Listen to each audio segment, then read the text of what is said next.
KINTO started with a pilot.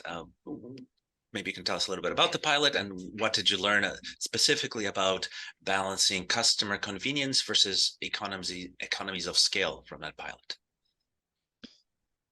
Yeah, and you look back at that chart, I think it said 44 vehicles on it in the beginning, which is, we got to 44 vehicles during that month or so, but we had a period of time where we had 5 or 10 vehicles, so we really were testing things out. Again, with the assumption that we were going to run an hourly business, our location strategy was based off of that, right? And so what I mean by that is we had significant distribution of the fleet into neighborhoods and communities where people had indicated they needed vehicles, and hourly, right? It makes it extremely important to make sure the vehicles are right where the customers live. And so what that meant for us is that we had many partners, like whether it's parking, whether it's a dealership, with a small number of vehicles. So we could have a location in a certain city with 5 or 10 vehicles. As we made the shift to weekly, what we realized is that there's an amazing opportunity here for us to have a less distributed model, because what we found with weekly is that our customers were willing to drive further the longer the rental period would be, right? That makes a lot of sense. So if we allow someone to rent a vehicle for a month, they would be willing to drive 20, 30 minutes to go pick the vehicle up. Whereas if you're picking up a vehicle for a few hours, you'd prefer that it's really, really close to where you live.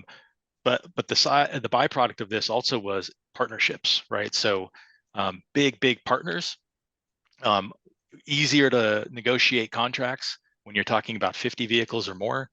When you're going to a dealer or a third-party partner and saying, hey, we have 5 vehicles for you to maintain or keep clean for us, you can imagine kind of pricing and negotiations very different. So the longer duration that you can give your customers or opportunities to rent the vehicles for longer, I think you have more flexibility in partnerships. You definitely have more flexibility on kind of how you locate the vehicles across a given city.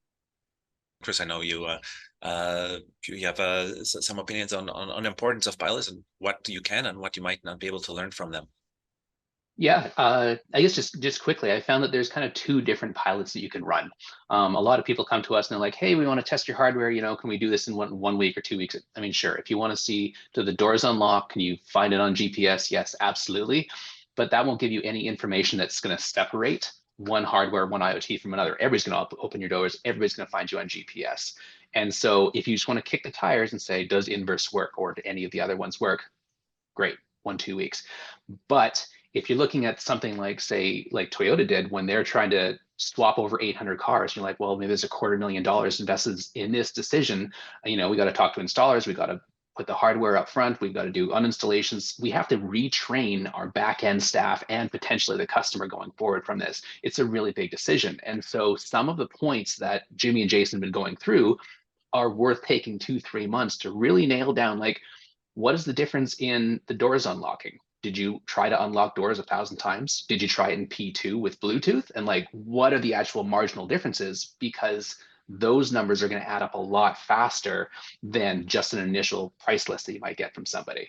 So dig in, get lots of data, and make good decisions, I'll say.